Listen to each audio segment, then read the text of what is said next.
Greetings, everyone, and welcome to the Next Stage webinar series. This is Ed Bourgeois. I'm Program Manager of Western Arts Alliance's Advancing Indigenous Performance Program. I'm a light-skinned French and Mohawk descendant with salt and pepper hair and goatee, and I'm wearing a blue shirt. I'm sitting in my office with a Western Arts Alliance logo behind me. Western Arts Alliance stands in solidarity with Indigenous peoples and is based respectfully in the now occupied territories of the bands of Chinook, Multnomah, Cathlamet, Clackamas, Tualatin, Kalapuya, Molalla, and other tribes, known today as Portland, Oregon. The land upon which Portland was built is at the confluence of the Columbia and Willamette rivers and has served for millennia as a gathering and trading place, connecting resources from the Rocky Mountains to the Pacific Ocean. Whether you are calling in from, wherever you are calling in from, we invite you to join us in honoring the ancestors who for millennia have been caretakers of the land and resources upon which we live, and ask you to share in our commitment to preserve them on behalf of the generations to come. You are listening to The Next Stage, Essential Issues in Performing Arts Creation, Presentation, and Engagement. This is episode 3, titled Rethinking Residencies. The Next Stage is produced by Western Arts Alliance in partnership with the Taiwan Academy in Los Angeles and our sponsor, the Taiwan Ministry of Culture. I especially want to thank Tung-Yen Yang, Director, and Sophie Chen, Cultural Officer at the Taipei Economic and Cultural Office in Los Angeles. We could not have undertaken this project without your support. A recording of this webinar, as well as those for episodes 1 and 2, will be available for later viewing on YouTube. Just look for the Western Arts Alliance channel. Please join us following the panel for a live Q&A with the speakers. We encourage you to write down any questions you might have during the panel and share them in the chat as we open the Q&A. Moderating today's panel is Christopher Morgan, Artistic Director of Christopher K. Morgan and Artists, as well as Dance Place in Washington, D.C. Welcome, Christopher. Aloha. Thank you, Ed, for that wonderful welcome, and aloha to all of you viewing now or in the future. Thank you so much for joining this conversation on rethinking residencies. Again, my name is Christopher. I use he, him pronouns. As Ed mentioned, I'm the Executive Artistic Director of Dance Place, which is a dance theater and school for dance. I'm also the Artistic Director of my dance company, Christopher K. Morgan and Artists. Both of those organizations rest on land that was stolen from the Nacotchtank, Piscataway, Pamunkey, and Powhatan peoples, amongst so many other Native and Indigenous peoples whose histories have been obscured and or erased. That land is now commonly referred to as Washington, D.C. One other hat I wear that's very relevant to our conversation today is for about 16 years, I've been the director of the Dance Residency program at Art Oh My, which is on the traditional lands of the Mohicans in what is currently called Ghent, New York. I'm a light brown-skinned mixed race person with short, shaved, dark brown hair and dark brown eyes.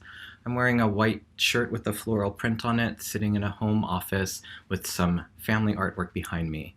And I'm tuning in today from Tongva Land in what is now called Costa Mesa, California. Really excited and honored to be here and start to welcome the guests for tonight's discussion. So, friends, if you would join me, why don't we go ahead and all turn our cameras on. It'll take a moment to get through the introductions, but it might be nice to start getting acquainted with your faces. There they come. So on the site, you'll be able to see more extensive biographies of our incredible panelists.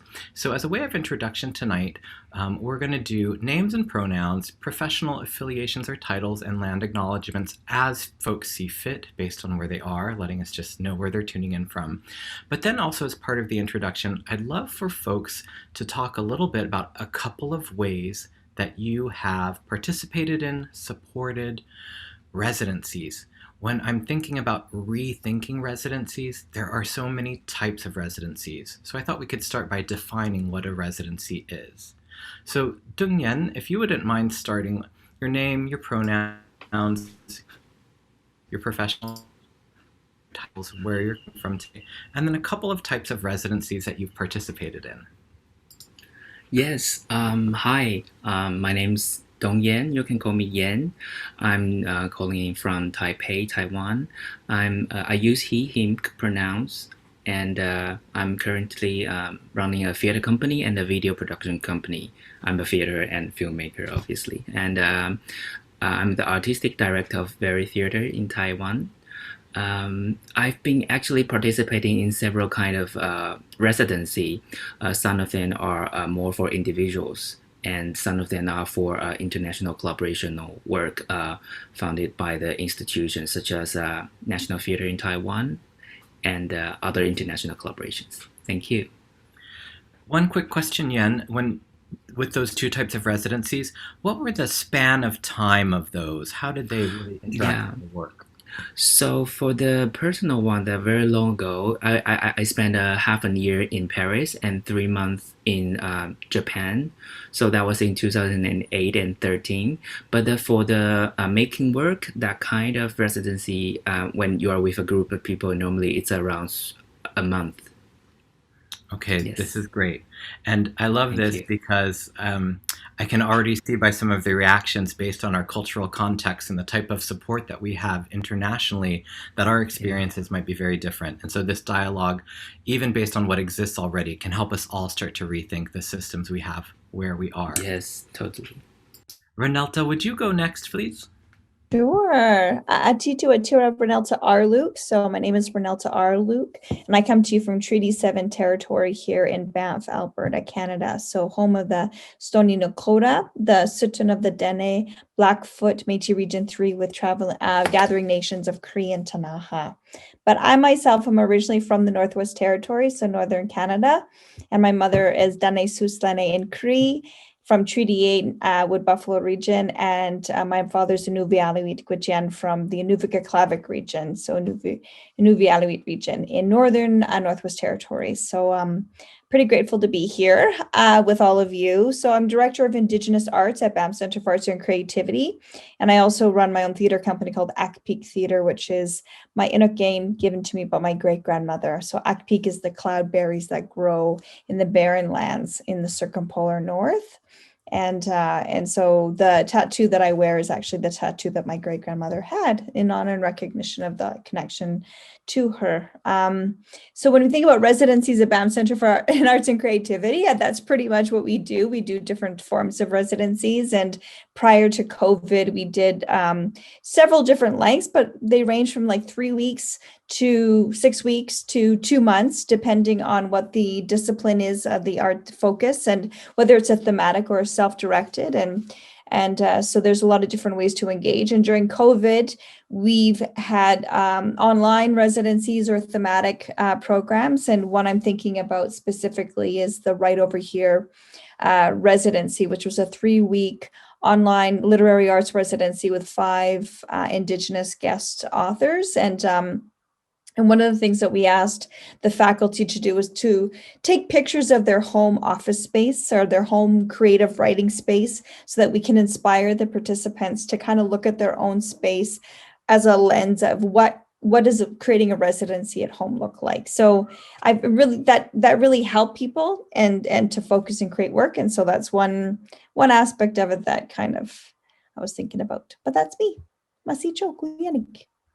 Mahalo, thank you for that introduction. Actually, I have one quick follow-up question, which is, I think you bring such a beautifully special perspective to this because as a theater director and then as a director of a residency program, you both support and benefit from residencies. So you spoke about programs at Banff. Are there any ways that your theater company has benefited from residency programs or models? We're a project by project based theater company, so we don't really house, but what we have been doing is re-evaluating our structure of how we can offer and support communities. So it's an umbrella theater company. It's small, but what we do is create the space for Indigenous artists to have their work be produced, and we help create that through mentorship. And so I've been doing a lot of individual mentorship through other organizations, but I think it's time to bring mentorship back into the umbrella. And so how can ACPIC Theater support and create space for emerging Indigenous artists in their practice, and what's the best way to do that? So it's not so much a housing residency, but it's a creative mental space being made to engage and support mentorship for Indigenous artists. And so it's a type of creative residency in that way. Absolutely. Thank you for that. Thank you. Really helpful context on the work that you're doing in your theater company as well. Next up is my friend Rosie. Would you introduce yourselves to us? Yes, of course. Hi, my name is Rosie Herrera, she, her pronouns. I'm very happy to be here. I'm speaking to you now from my home on the land of the Miccosukee tribe of Indians of South Florida and the Seminole tribe of Florida and the ancestral lands of the Tequesta, and which is commonly known now as Miami Beach. And I'm in my house, like I said, that has like some colorful lights behind me in a flower dress. I'm a dulce de leche toned Latina with long curly hair. I was trying to think of like the different sorts of residencies that I think are pretty interesting to bring to the conversation. And one residency that I participated in was an on-stage creative residency, which was kind of like an extended tech. So the opportunity to not just tech a work on stage, but to have time to experiment in a theater with the support of a technical crew. And that was at the Wilson Center at Cape Fear Community College 2 years ago with Shane Fernando. And that residency I found really, really interesting, especially just because my work is really, I'm a choreographer and a filmmaker, and my work kind of sits in between this like theater making and dance. And so the opportunity to be able to work on stage with that support really changed my perspective. And then another residency that I thought would be interesting to bring to this conversation is a very informal, like Caribbean contract that I have with Miami Light Project, where I've been an artist in residence for 10 years, which basically has become sort of my home in Miami. And I think is a home for kind of so many artists, all of the artists in our community. So I thought it was just important to bring that to the table, these kind of informal residencies that could be like a part of our life more consistently than traveling. So those are just some different types of residencies I've participated in. I am also the artistic director of my own dance company called Rosie Herrera Dance Theater, and I do a lot of work freelancing and working with many different collaborators, of which I'm seeing like 5 new ones. So I'm very, very excited to be here. That's wonderful. Thank you so much, Rosie. And something that resonates for me with what both you and Renelta said is, in different ways, your relationship with Miami Light Project and the sort of mentorship that Renelta's theater company is offering. There's so much about relationships that's so important to this type of work, and thinking about how we build relationships over time. And that's actually a perfect segue to Erin, because as we were prepping for this conversation, we talked a little bit about the importance of time and caretaking and relationship building. So Erin, would you introduce yourself to us? Sure. Thank you, Christopher. My name's Erin Berg. I'm with the Portland Institute for Contemporary Art in Portland, Oregon. I am a white woman with hair that's going more gray than brown, and wearing a sweatshirt because the air conditioning's on, very cold in our office, but we have a heat wave here in Portland coming soon. I'm on the land of the Chinook, Clackamas, and many other Indigenous people who made their home here at the intersection of the Willamette and Columbia River, and many of whom are now part of the Confederated Tribes of the Grand Ronde. I said name, pronoun, yes, okay. And the kind of residencies that we're doing here at PICA take many forms.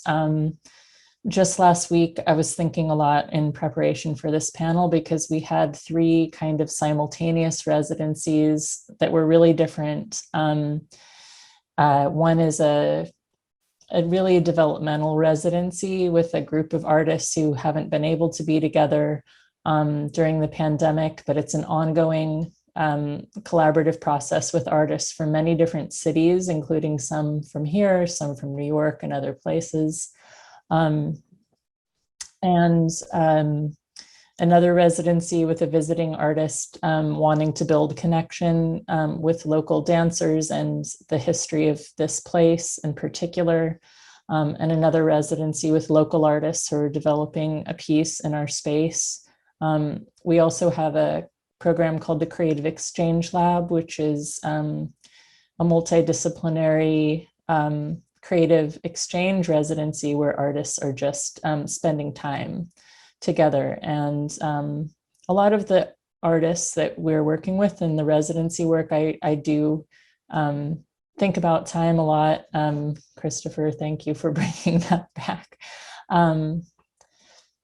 And I was thinking a lot about the time it takes to develop authentic relationships and trust with each other, between the artists and the organization, with visiting artists and local artists, with visiting artists and community. And yeah, how important it is as we're re-entering, re-emerging, waking up, whatever it is we're doing, the importance of caretaking of all of those relationships. And I think that in the past, when another kind of residency that we've often had is really inviting an individual artist with a vision to really work on their project, and really to do everything we can to be in service of their project and their vision, which I think is also very important and something that residencies can do really well and is really valuable. But I think more and more I'm thinking about the benefit and the burden of hosting a residency on the local community, including artists, people who we might engage to connect with the visitors. It can be a wonderful, wonderful thing, and it can also take a lot of energy and time on that part. So trying to think about honoring that work too. I'm going to come back to you with benefit and burden. That's really thought-provoking. Thank you for that. Let's continue our introductions, but we will definitely be touching on that again. Haciel, would you introduce yourself to us, please? Thanks, Christopher. So thank you very much for this invitation. It's a pleasure to be here. I'm a Mexican choreographer who lives in a really small village in Mexico, close to Mexico City, like 2 hours from Mexico City. And all the time I'm thinking as part of society. Normally my projects are really in contact with anthropologists and sociologists, and I'm looking for spaces to understand our society. So I'm working really close with different communities in Mexico, and I think I think it's really important to think about context, our difference in different cultural context, and in Mexico it's really particular. No? But at the same time, I'm working with different projects with Central and South America. So for me, it's really interesting to understand through the arts what's the important part of creation in this moment of the society. No? So I'm interested in the history and also in this difference between cultures, but at the same time we are really connected with different situations. So I'm really close to my traditions, to my village. We have really active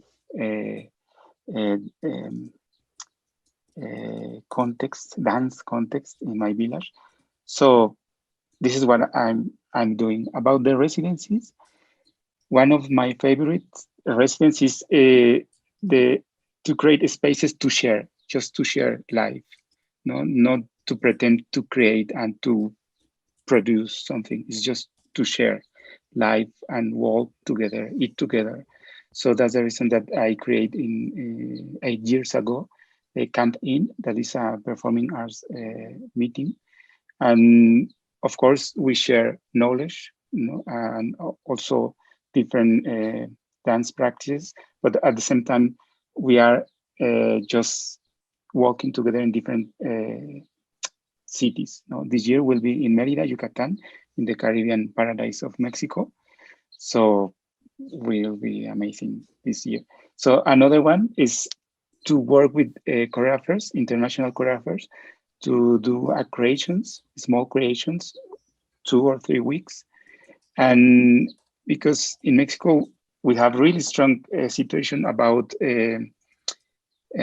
how to get work, in Mexico. So now it's more critic. So the dance context is really critic in Mexico. We don't have any support. We have some scholarships, but they are few, not a lot. So it's a lot of things to do in Mexico and Central and South America. So what I'm doing is just to connect to imagine different projects, to collaborate, to understand what we can do together. So that's all. Thanks.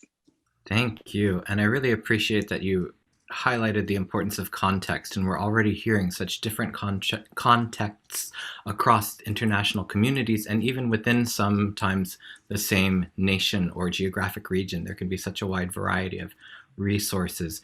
In the United States, we often really talk a lot about what's available to urban artists versus rural artists. And a lot of our systems are working to improve that, but it's a long journey to make some more equity available there.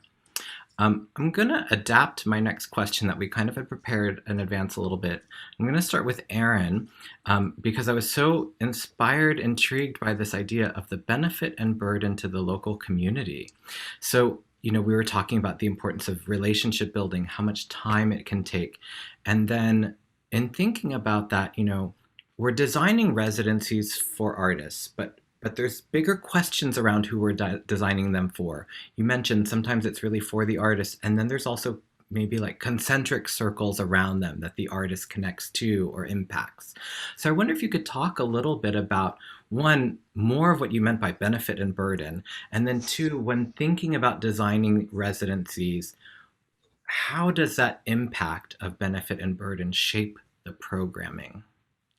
Yeah, thank you. I think that when local people are, wherever you are, hosting someone, you think about the attention that when you want to be a good host, you're gonna prepare yourself and your space emotionally. You're gonna put out your nicest food. You're gonna be generous. You're gonna do all of that. And even if you're doing it with a lot of joy and it's really benefiting you, and you really desire this connection and it's rewarding for you, it's also something that takes your energy and resources. So I think I'm just thinking more about how we can support those local people who are helping us host by acknowledging the time and other resources they're bringing to it. I think that maybe 10 or 20 years ago, we thought a lot about, well, won't it be so exciting to welcome this international or national artist? And aren't these local artists or people lucky that we get to meet them? And I do feel that we are lucky, and it's exciting, and I love it. It's part of one of my favorite things. But it also does, take something to really be present and to show up even in an exchange. So I think that one thing that's we can do when we have a well-funded residency like the Creative Exchange Lab is that we can pay all of the people involved equally. So if we have a local emerging artist who's in a creative exchange residency with, you know, an artist with a long track record coming from someone else, they're paid, they're eating the same food, staying in the same place. So there's kind of a level of comfort, you know, there. And I think that ideally, I mean, this kind of, I was thinking about what Ed said about the travel and, you know, carbon footprint and all of that. You know, ideally, we would want to have several visits, you know, you know, if an artist could come for a site visit where they can just exchange and have a meal or a happy hour, or just get to know some people on a social level, you find out who clicks and who is up for doing that, hosting or collaborating or exchange. That takes time to find. And I think that when you try to do it quickly or do matchmaking, it doesn't always work out the way that you want. And I found myself in that position recently, so I'm thinking about it, you know, and I think especially because everybody in this moment, in this late pandemic moment, is at very different levels of like being ready to get together again or to resume activity or even be in the same room with other people. So yeah, it's taking that time to really find out who has the capacity, who is who will that kind of benefit burden even out for, right? I mean, even if you're hosting like your best friends, at the end of a couple of days, you're depleted because you just put all of your energy into that, and it's a wonderful feeling. Anyway, that's just kind of what was on my mind with that. Yeah, no, it's so great to hear that. Renelta, you were nodding so much in agreement throughout that. I wonder if you would mind taking on the same question. When designing or implementing a residency program, how does who you're intending to serve with a residency influence its design? So with the Indigenous Arts at BAM Center for Arts and Creativity, we design programs that go across all the disciplines. And so each one is kind of, and, you know, the self-directed residencies are, you know, we're basically there to create space and kind of stay out of the way and give the participant tools to be able to create the work that they want to create. And it's very as like one-centric, whereas we do thematics, which is we bring in different faculty that have that same understanding, and then we bring in maybe 12 to 16 participants that engage and grow in their work together, and peer support and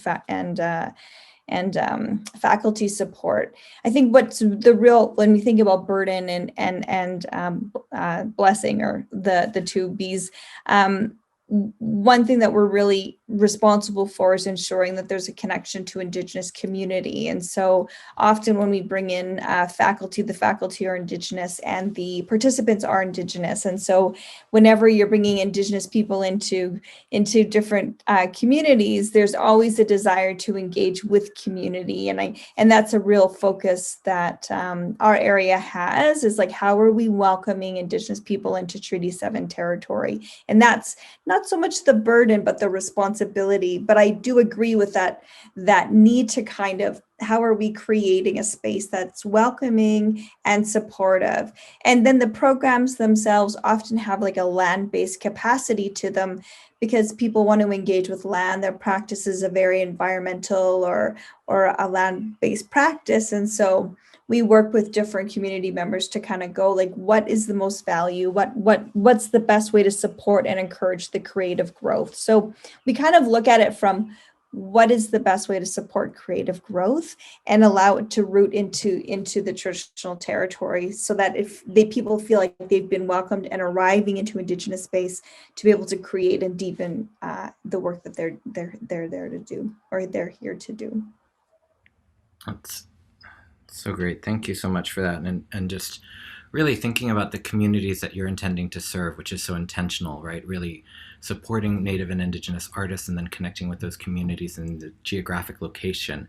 And that word community and really knowing who is the community.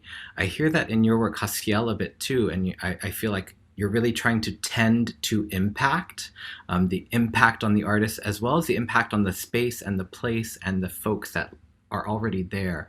So I wonder if you could respond to this a little bit, and then I'm going to turn to Rosie and Tung-Yen in just a moment with a sort of different spin on the question. Haciel? Yeah, because as I said, for me, I grew up in a really small village. For me, the community means to be with the persons, not without with the distance of these persons. So I'm trying to build a community, a really close community. I prefer to know all the people that I am working, that because at the same time I can go to the rest of my life, you know, because if I'm work with person that I don't know and where are they, for me don't have sense, you know. And that's the reason that sometimes we prepare projects that for maybe 20, 60 persons, but we know each other, you know. The biggest event that we have is around 300, but we do different activities to know each other during 1 week or 10 days. So that's that. For me, it's important to think as choreographer one event and not just as director of one festival. All the time, I'm thinking as choreographer, not as organizer, for example. You know, and for me makes me a lot of sense because I'm interested to choreograph all the situations that I have around me and around the context. You know, for me, it's really important to know really good the institutes, the society, the history, the different economical situations of these persons who take part of one project. That's for me the important to build a community. No, it's not this sense when you want to know persons and contact and to get contact, but and maybe you work one year and then 10 years later maybe. You know? For me, it's better to know a few people and to work with them really close for long time. You know? I so appreciate, again, we're hearing about the importance of taking time. But I also really appreciate how, as an arts administrator, to use a very Western term, an organizer, you're drawing upon your artistic skills and you're talking about choreographing participants of all kinds. And I think that's such an important thing. And when we see artist-led work, artist-led institutions, you know, so many arts administrators currently have or have had artistic practices, and that blurring is such a beautiful thing. I think sometimes we are categorical thinking, we like to separate things. It's very normal and understandable, but actually there's such beauty in the blurring. And so I just really value and appreciate that this terminology you used. It seems so simple, but it really strikes me how you're choreographing so many aspects, not just your dances, but these much broader things. Yeah, and I want to say something. All the time I'm thinking how to build empathy with all the persons, and you use a lot of energy, and also it's not just to get just money, because if you can see all the marketing strategies are also about sense, about feelings, you know, and for me all these things are now is the perfect moment to rethink our relations, you know. And yeah, that's all. That's the important, that for me empathy is one of the main points in my life, you know, how to build the empathy to work together, you know. Beautifully said, how to build empathy to walk together. Thank you for that. It's really lovely. So I'm going to pivot to Rosie and to Yen. I'm curious if you could talk to us about residencies that you've been on where you really felt deeply supported. And in thinking about what worked well, I'm hopeful that folks tuning into this can really take from that how we can all do our best to serve artists in residencies in the future. We're going to tend to impact as well, recognizing that benefit and burden. But what helped you feel really well supported in a residency that you've experienced in the past? Tung-Yen, you're nodding. Are you ready to go? Yes, I think I felt really supported in most of them when the coordinator, they have artistic background. Maybe some of them are artists themselves, so they really know what you need. And one thing I think is quite important is the balance of what's really free in the residency and what's really structured, because like I feel that the artist and the institution or the organization are shaping the residency together, because so the more fluid, the better it is. For example, I was in a 1 month residency in Germany, where it's a residency in a music festival in a rather classical music sense, that the director brings artists from different disciplines together with violinists and spoken word poetry artist, and then theater maker and video maker. And then he just thought that, by putting us together, living in a month together, eat together, and then something would happen. So that there is always one coordinator to be with us, sit with us every day, go travel with us, really. And then from time to time, she will check on what we need, but also remind us that we have a presentation happening, in a month's time. I'm just sharing that there are certain flexibility. At the same time, also, there's something to work towards. That's what I find very supportive. Mm-hmm. Yes. Absolutely, that's so clear. I think it reflects creative process for artists. We all engage in it differently, but we need the freedom, and then sometimes we need the container to help us focus and make some choices. And then when you have a partner, you said some of that is the comfort of being with another artist or a person that has an artistic background. That's a kind of trust that feels built in. And so that's a shortcut to the trust that we can also build with time, because I recognize not everyone that hosts a residency will have been an artist, and they still bring value to our work. So that's such a welcome shortcut. I really love that. Rosie, what are some experiences you've had that you'd like to lift up? Yeah, I mean, I've had so many wonderful experiences, and I'm trying to be like, when you say like what happened, like, yes, it's like cultivating, and I love this word Haciel of empathy, but the word I was thinking of as you were talking was intimacy, which is pretty close. It's this idea of like shared vulnerability. Sometimes it takes something like so little to make me feel seen, appreciated, supported. Something as little as what they say or how I'm introduced. I mean, I could say this, and I'm not saying this because he's on the Zoom, but when I first met you, Christopher, in DC, and you introduced me we hadn't really met before, but there was a community lunch where we were all sitting together.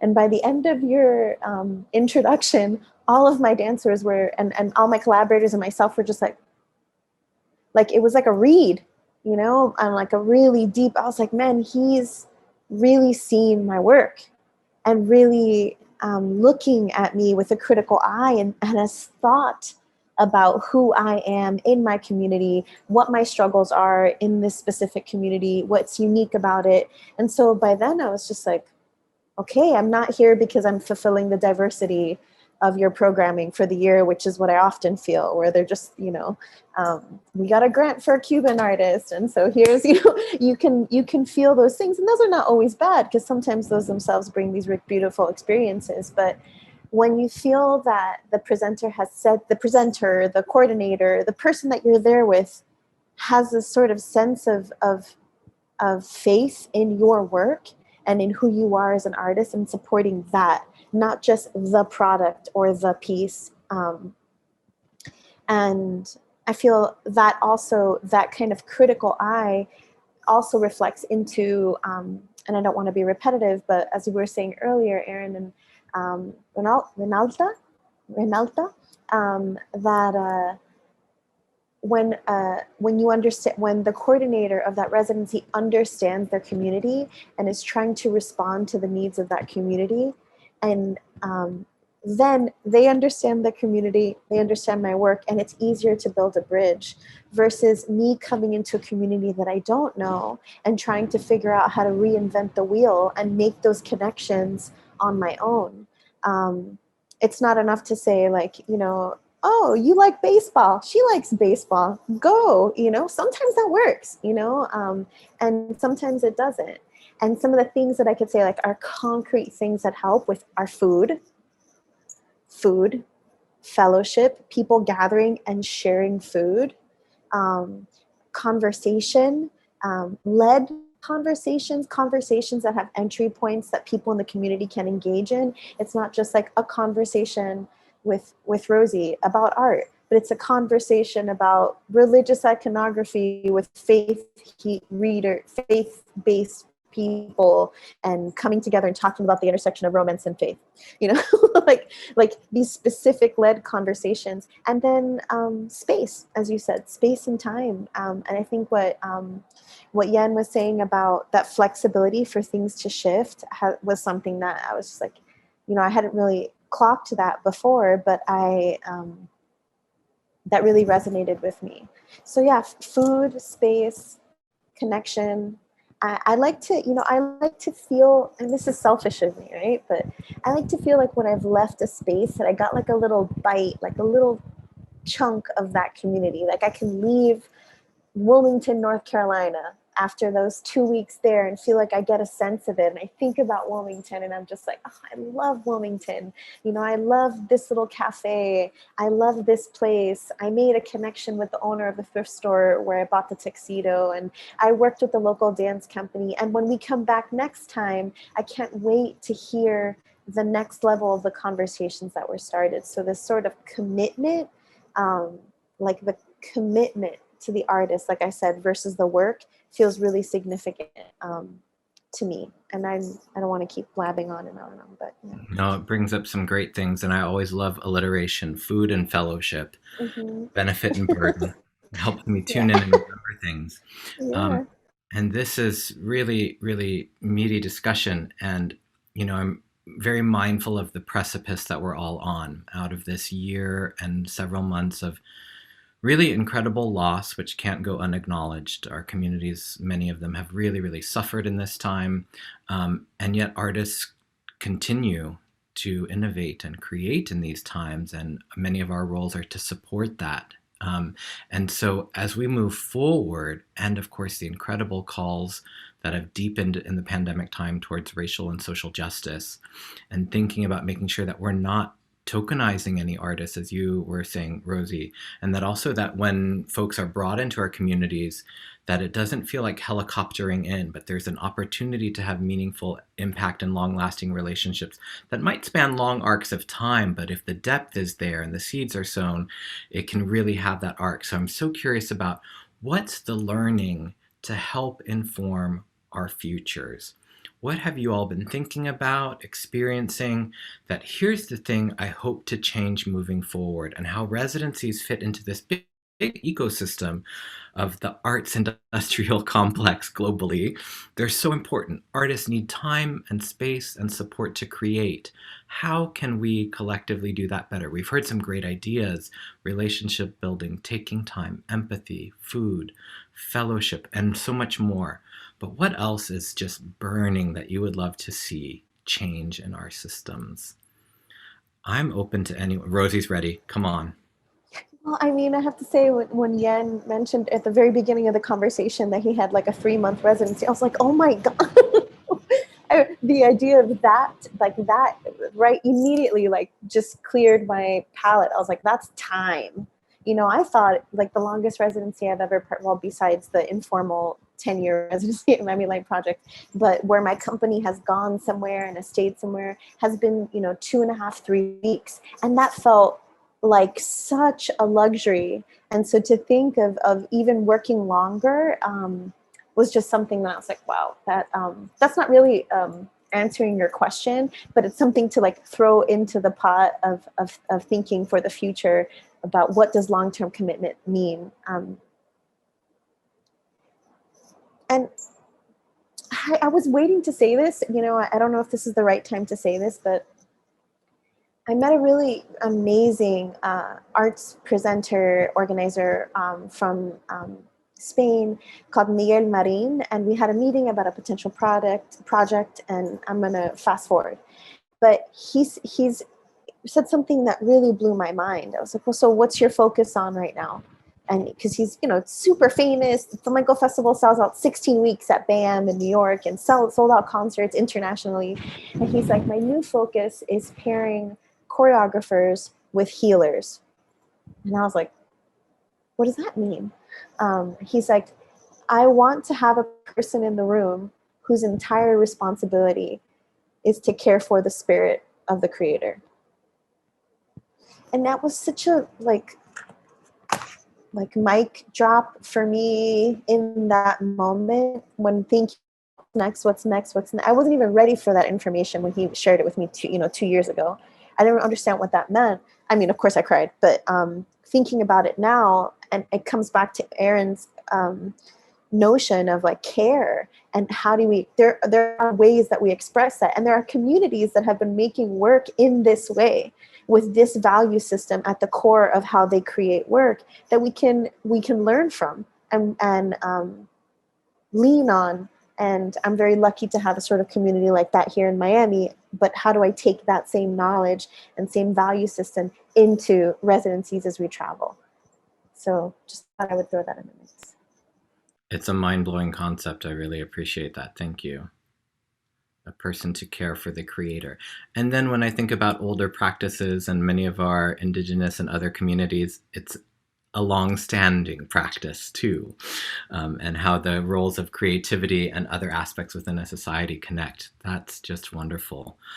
Other folks, connecting to what Rosie was saying, or going back to my earlier question, what's something that you're really just hoping that the field adopts and transforms and changes and learns from?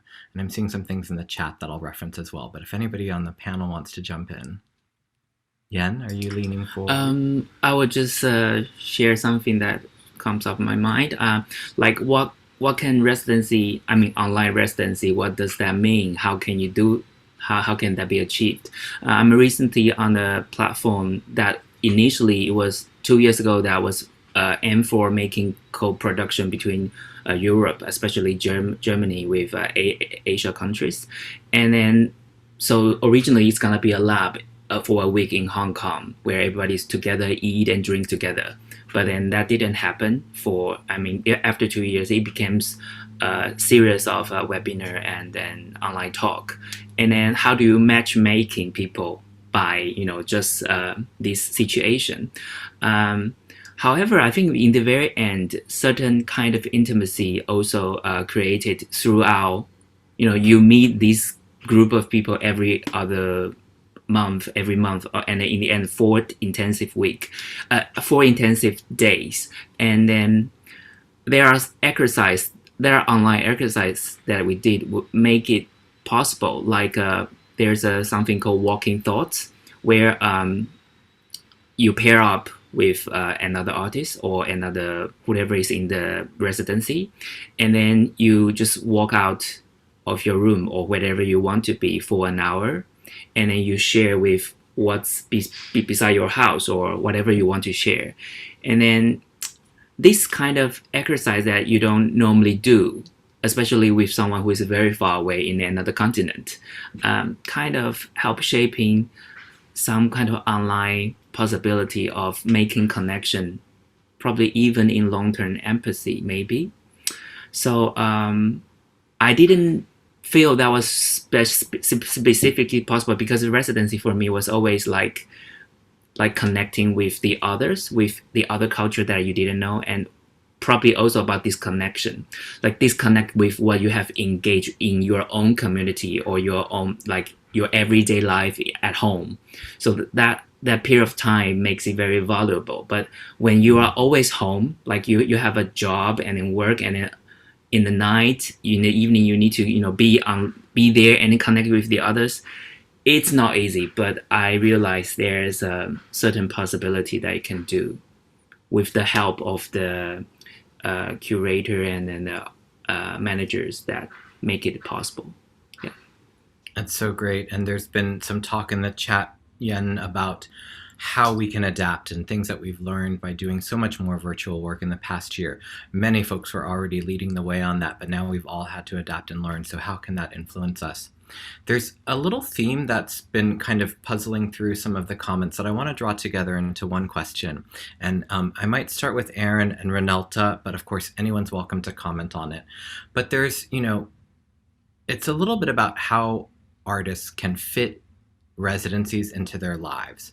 We have artists that are parents, artists that have other types of jobs, artists, all of us, frankly, balancing so many things. And so are there ways that we can rethink some residency structures for those of us that host them that might help? I mean, there's simple things, not simple, but seemingly simple, providing childcare, of course, additional funds help and support, and really designing things that think about the balance of lives. But I wonder if you've experimented with or seen any models that might help. A few different questions here that go in in this theme of, you know, we all have these full lives and we all need that creative time and support. Any thoughts, anyone, on that? It's a big question. Erin.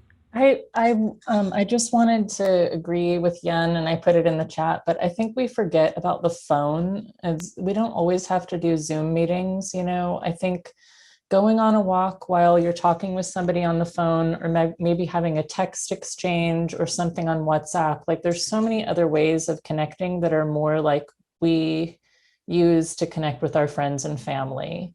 And we have used, you know, before Zoom, before, you know, or I don't know, letters. I mean, people have been communicating across geographies for, you know, long time. So, right. And I have to say that the virtual residencies that I've been a part of and helped organize this year have allowed us to connect with more people with disabilities, with people for whom the border would be a major barrier, for people with families.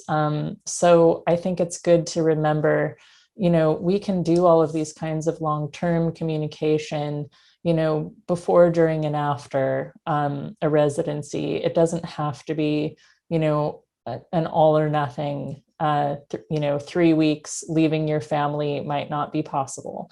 You might need, I mean, I think it's just to see each other as whole people, and to embrace, you know, the full life of whoever, you know, it is. And I'm sympathetic to it because I have also traveled and worked with a child and brought her around to lots of meetings and gone on trips that I probably shouldn't have gone on and missed out on something big at home, and it was stressful. So I know that's an economic issue, but I think it's also a feminist issue of just, you know, remembering people have all kinds of families, and it may or may not be a biological child, or, you know, you could be doing elder care, or, you know, your best friend is in the hospital, or, you know, whatever it is. There's people have full lives. And as we're talking about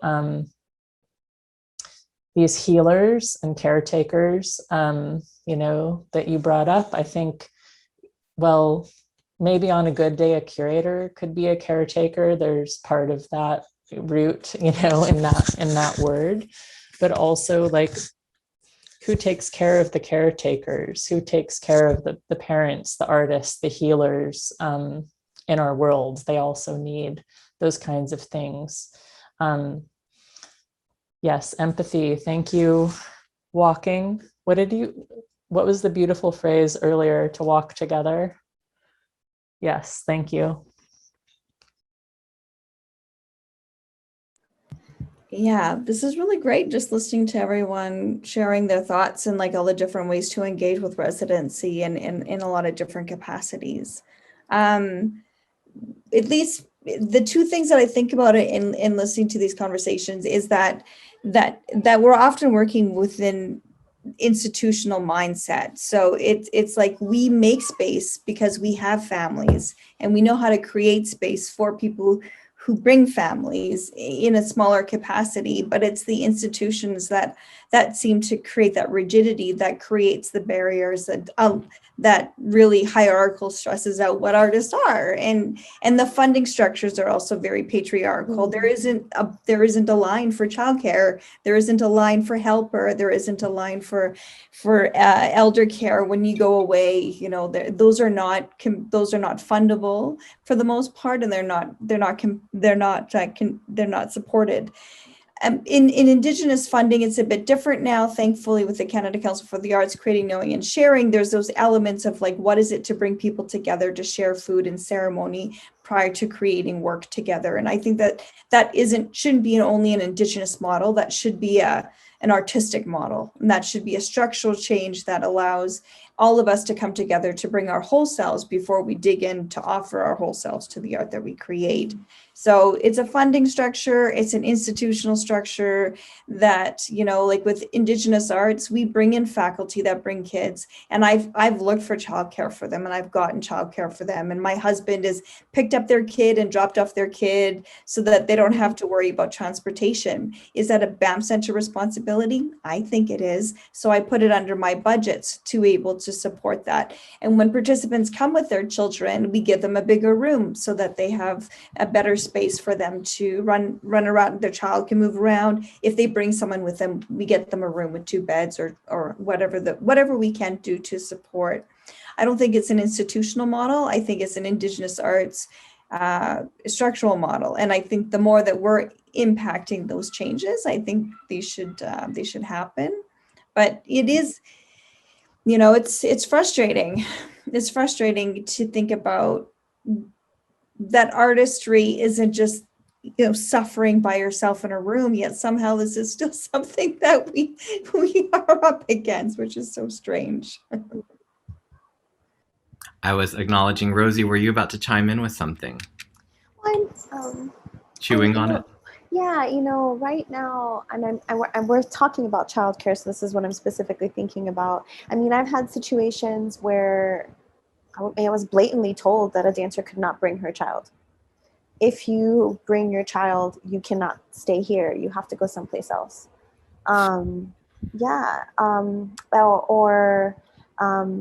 The burden of financial responsibility falls upon the choreographer, or let's be honest, it falls upon the dancer, is what it usually falls upon, or the collaborator, their financial responsibility. And it creates this very bizarre dynamic where, as a director,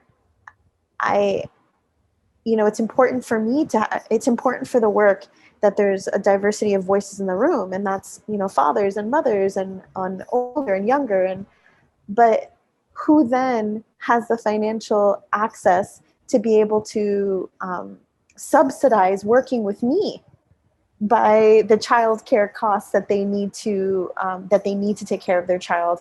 It's like, who are the mothers that get to be in the creative room if they don't have the expendable income to pay for their own child care as they leave or as they tour? And I'm just like really like torn up in my gut about that, and thinking about that in the future, because I know that I've done what I can, which maybe it's not enough, but, you know, applying for additional grants and doing research for what are some funding avenues, traveling with a mother or someone that's expecting, like, what can I do? How can I support? And I haven't really found much. And so I just think about that, you know, what that does also just to me creatively inside of that process, to feel like that I don't have access to this voice, which is so important to the work, because they're not wealthy. That's so fucked up. Yep. Like, it's just, it's crazy. It's crazy. It sure is. Yeah. We've been mining the chat a little bit based on some of the comments that are coming in, but if folks have any questions, we welcome them. Well, I'm ruminating on what was just said, I recognize that it was three voices from our sort of North America, slightly Western influenced structures that were speaking. So Haciel and Yen, I wonder if you could comment on this a little bit, this idea of how does the whole self fit in, whether it's this really important and pressing issue of childcare for artists within residency structures or just other aspects of welcoming the total self in. And do you find similar challenges in the contexts that you work in? Okay. Yeah, I want to tell you first one that normally I work with a team and really diversity team and from different cities and also with different profession and studies. And all the time we're thinking how to create residencies where the people can live experiences who can change the life, maybe I'm not clear in this part, is how to change the life for the participants, how to get life experiences, and to create a particular space in one time. All the time we are thinking about to create activities of contemplation and activities to share with the body, as a workshop, for example. And the last one is a space to reflect. And if you put in practice the three of them in one space, the experience is more potential. The experience, it can be really long, and it's also not just for the participants, it's also for the audience. It's not just for the artists, it's also the society. If you share in these ways, the reflection and the space to share and contemplation is the connection with all the participants, all the society, our audience context. The relation is really long, and this is what I'm trying to do all the time, and that's all. Yeah. I would like to share a little bit about when I hear Erin's experience of like this recent not so successful matchmaking. I feel that I have something to share because I feel that I have been matchmaking so successfully in the past few international collaboration. Like we fall in love too easily, but then since it's a collaboration, then we are like making a baby together, like our work together. But who pay for the diaper? Where is the baby going to live? Like the house, like is it in a venue in Taipei and then blah blah blah. So that's the practical issues, and then that's the challenge I want to also share. That sometimes fall in love can be easier. And finding empathy, finding our connection, finding our similarity. When I was in the Netherlands visiting a new media artist collective, like we are using the same tool, the same software, and then we are scanning our body. Like, can you imagine, like exactly the same thing that we can really communicate digitally, and then immediately we should work together. But then so time plays a very important role in this. Like we don't just go there, have food, have drink, having a good time, and then the second time, the third time, and it's not just I go there, but they also find their find some funding to be able to be in Taiwan to have a deeper look into how can we collaborate. And yeah, that's one thing I want to share. The other will be finding the community, because we've been talking about community, and then growing up in a very condensed populated city like Taipei, I feel that when I grow up, everybody's working, like over there you go home, or that you study very hard to go to a good school and all that. So the sense of community didn't exist to me. But then recently I'm working on a project called Virtual Intimacy, which centers around using dating app in the queer community, especially male identified queer. And so that in the performance, we need to have community member on the stage sharing their own stories. And then so that we did a presentation in Australia where we have loads of very chill out community member and ready, and then they finish work around 4 or 5 in the afternoon, so that it's very chill for them to come for a community workshop. But then I was very worried that who would come to a workshop in Taipei to talk about themselves after a very busy day of work. But surprisingly, I found they are generous people who just really like to share. So for a surprise, for artists, that I also am amazed by, the community will come to you if you open up. Yeah. Thank you. Thank you. I'm going to college fund for your art piece baby, so that it has good long life after you figure out where it's going to be housed. We'll do a GoFundMe, and all of the viewers will just have to contribute. So there's a couple of great questions, and I thought we could multitask a little bit so that we spend maybe just about 5 more minutes or so together. So I'm going to start with question 2, and I'm going to encourage all of us to drop these into the chat, both our panelists and folks that are viewing. It's Keith put in the chat his second question: what skill sets are needed by resident program staff to design equitable programs? So if any of you have some ideas, just jot them down in the chat. I'll make sure that I speak them out for the recording for those that are viewing later. So just drop some things into the chat that you think are those skill sets. And then we're going to use the first question to have a little bit of a discussion, which is, have any of us panelists have found in our experiences that artists who administer residencies are more aware of creative needs and resources for other artists? So this came up a little bit. Yen, you brought it up very beautifully a little while ago. Rosie, in some ways, I think you referred to it. And I think there's a real range. We also have some artists on this call that administer residencies.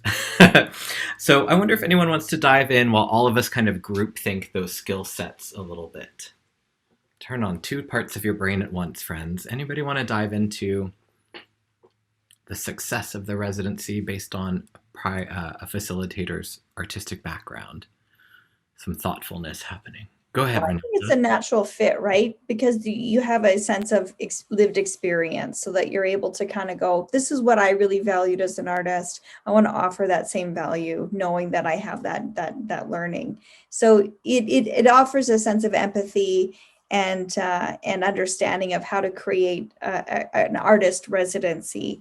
It is kind of interesting, I feel sometimes like I'm an artist that goes to art administrative stuff. And I always feel like I'm a little weird, because I realize that they're not always artists themselves. And so they understand a bigger picture, whereas I feel like artists kind of go into the micro and the macro of the work, and then come out and see it in a different kind of way. So I think it creates it's benefits, because you kind of know what helps create an artist space and how to build a world that allows them to be creatively inspired and transformed, like I think I heard mentioned earlier. So those are a couple of things that I kind of go, yeah, it's good to be an artist and an art administrator.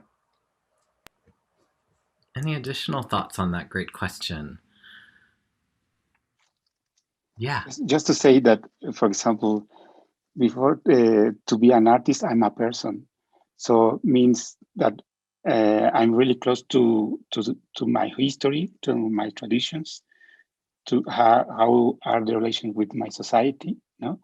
So that's the reason that sometimes I'm working with sociologists or anthropologists to understand what means what I'm doing. What else I can understand about the society, and of course through the creation or the arts. So yeah, this is what I want to say just now. I put a little bit in the chat, but one of the things I think I said is like a deep love connection to the community. I working, and I think a lot of us, all of us actually, are working kind of outside of like the big, 3 cities of that, like New York and California. And I've always felt kind of like on the outside of the zeitgeist of what's happening in contemporary dance, being all the way in the South. And there's definitely benefits to that. But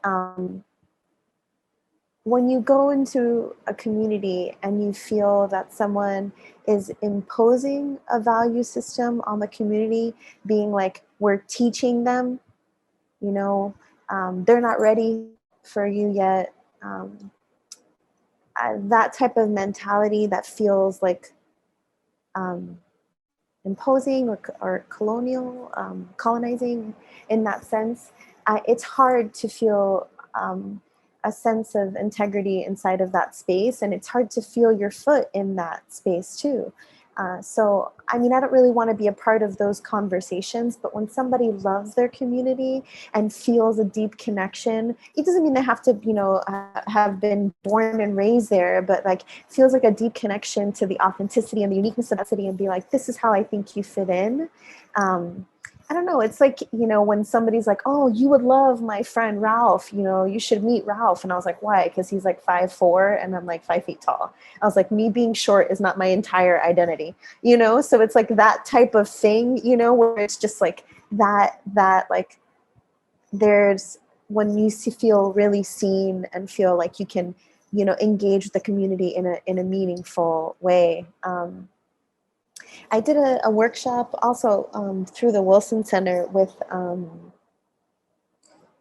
I guess I don't want to be too specific, but just to generalize, these conversations within community, like they're deeply impactful, like deeply meaningful to me, impact the work, change the work, change me, change my process, change how I think about things. It's not something to like get off the list. Like it's at the very root and core of like why I make work.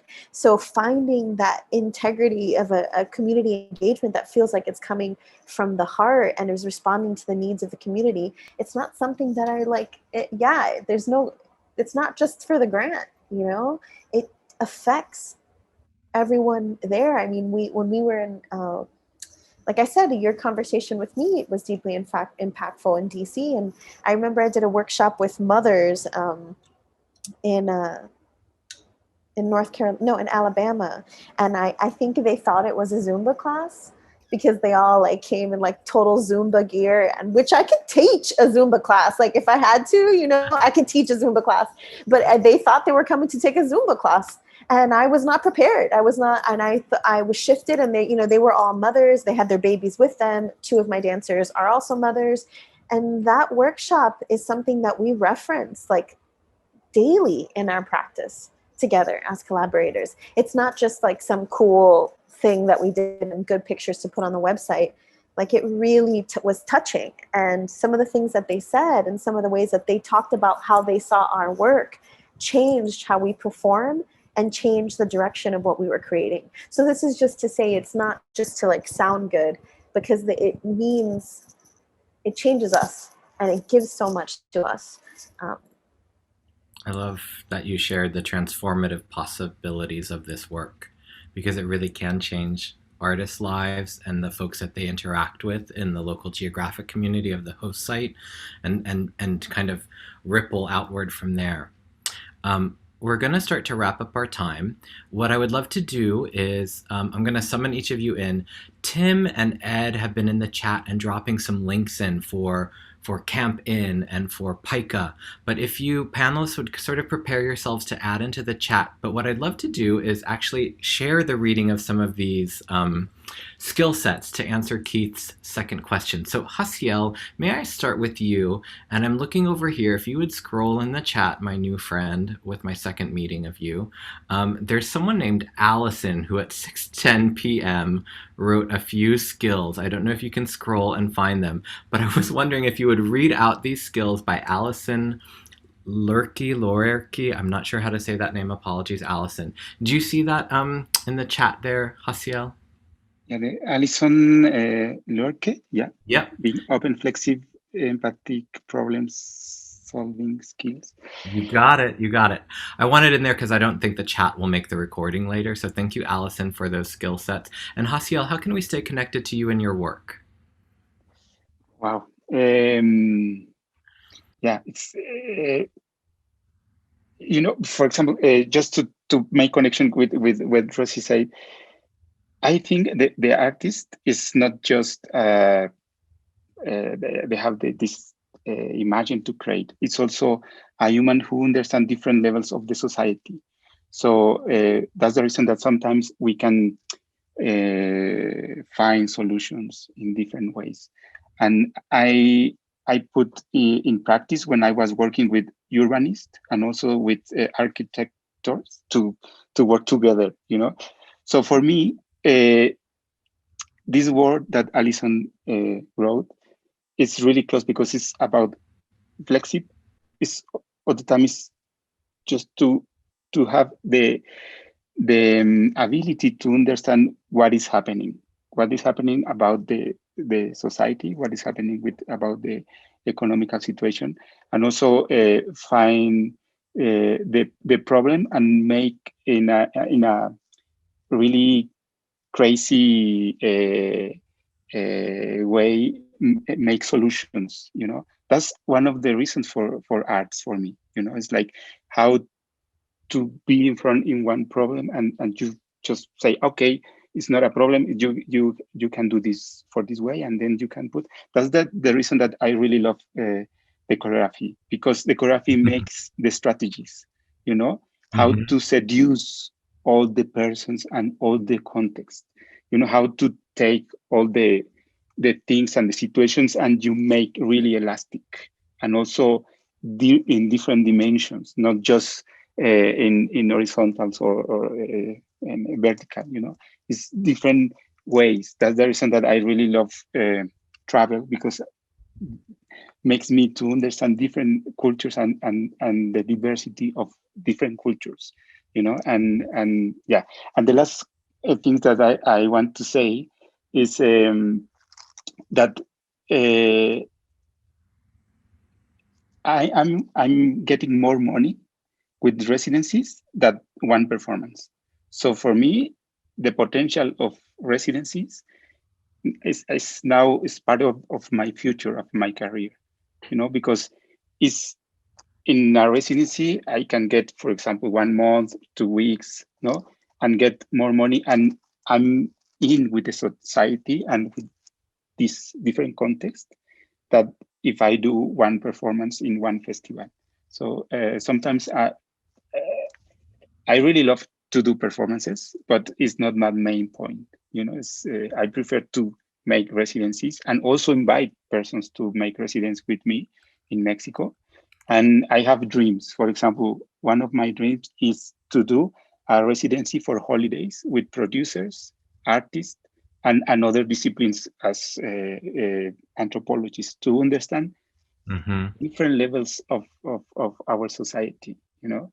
And sometimes the residencies is you are looking for something specific, and I think it's in this moment is just to talk, it's just to express your ideas, you know. Yeah. And with this kind of residencies make futures, not Yes. make pieces, you know, not make choreographies, not make shows, make future, make experiences with different in different levels. Yes. Thank you. Thank you so much. Rosie, if I continue to scroll down from where Allison was, way back in the chat, I think you dropped in some comments next. Would you mind reading them out as your goodbye? And our moderators let us know that they can add some slides later that have everyone's links, contact information, or websites that you'd like us to visit. So don't feel pressured to get that in now. Rosie. Oop, you're on mute. You got it. I said kindness, self-awareness, organization, deep, meaningful love and connection to the community, and joyful, because isn't that always great when you have an opportunity to work with someone that still really likes their life or still really likes their job, or just really excited to see you, that joy and leading with joy can be meaningful. But I also think as an artist, something that I can do is to start to really be specific and articulate what my needs are, versus just saying, I'll take whatever you can give me and be grateful, because even though I think there's ways that I can be more articulate about saying what I need right now, and whether that's clear or unclear, and asking for that. So that's something I feel like I can control. Absolutely. Thank you so much, Rosie. Erin, I think I see some skill sets that you listed here not too far after Rosie's comment in the chat. I did. And she reminded me of a practice we have been doing for over 20 years, is to ask the artists for a wish list. And it's not exactly what they need, but everything. Because sometimes an artist's wish, they didn't even think they could ask for it, but it is something we can do. Or we might be able to help them find in the future. So I guess that does tie into something that I said about asking questions and being curious. I'm trying to find my thing now. I can't remember what time it is. What time 6:13 p.m. I wrote it at 6:13. Bring your whole self to the work, be curious, vulnerable, honest, ask lots of questions, try new things, make mistakes, move on, let things take the time they need to, move at the speed of trust. Thank you so much. And I'm going to add wish and joy. Yes. Thank you. Yen, you had a comment of some skill sets. I actually wrote down something very, very simple, like willing to try out possibility and also know when to say no. And also, I was deeply resonated with what Erin said about who take care of the caretaker. So I would imagine someone who knows how to take care of themselves, because as a host or art admin, you are constantly dealing with crazy ideas, and then maybe taking care of oneself is a very good skill set to have. Excellent, thank you. Renelta, would you like to add anything to that as we say goodbye? Sure. I mean, just listening, these are all really incredible and really resonate quite strongly. So just nice to have this aligned conversation. One thing I'm thinking about is how to call people in. And so when people are looking for certain knowledge, or they're looking for, they have questions, it's kind of knowing people in your community that you can invite to the circle and kind of go, this is something that might be really valuable in creating these collaborative exchanges. So when we talk about healing, or we talk about people who are not working within artists themselves, but have those creative minds in the world that they're in, and how can we bring those minds together, and doing it in a very intended way, in a very specific way, so that when people come together, they're coming to share something with each other. And so just creating space for calling in community. Thank you so much. That so much alignment, like you said. A parting thought I was going to add was, back in August, September, October, I was doing some facilitation work with some really large organizations, very different than the type of organizations I spent most of my time in as an artist, or the type of organization I run now. And one of the things that had happened in the closure that the pandemic wrought upon these institutions was many of them were big touring houses that brought in big Broadway shows and orchestras and gigantic ballet companies, all performing arts. And in the closure, they thought, we have this empty space. It came up multiple times with multiple organizations. Why don't we offer it to our local arts community that we don't usually engage with? Mind blowing. I was like, yes, why don't you? And why don't you keep doing that? So when I think of the Western Arts Alliance and the really broad communities that intersect through this network, I know there's big Broadway houses and folks that do, very different types of work than maybe Erin does at Pica, and I do at Dance Place, and Renelta does at Banff, and Camp Inn down in Mexico, and that these artists might tour too. There's a range. So I hope every viewer of this, whether it's now or in the future, can really start to think about our resources. Those buildings became burdens, thinking back to benefit and burden during our closure. And yet there were hidden benefits. I'm just going to ride that term all the way to the end of this streaming. Erin, you did it at the beginning. I'm closing with it. Thank you for the inspiration. Those big building burdens had hidden benefits. And so as we step into a more equitable and just and dynamic future and think about the transformation of our arts ecology, I think big institutions can really do different work that has great. And frankly, I understand that little finances compared to what's going on in those institutions, but really big, meaningful impact for local geographies. So all y'all tuning in, email the link to your big brother cousins in these big institutions, because I feel like we have a lot of like-minded folks here right now, and that's wonderful, but we want the word to spread like fire, right? We want to ignite change in all of this. The skill sets that I threw out there needed to run a residency: excellent communication skill, a love of the art and the process, patience. And I think a person who is a connector, who sees and draws connections between the work, the artist, and the local geographic community and audience are some things that are on my mind. I'm so grateful to all of these incredible panelists for sharing your life, your work, your passion with us. Thank you to our hosts for this panel, the Western Arts Alliance in partnership with the Taiwan Academy in Los Angeles and the Taiwan Ministry of Culture. Yen, Rosie, Erin, Haciel, Renelta, mahalo to all of you, and mahalo to those of you viewing and supporting us in the chat. Thank you so much for joining us tonight.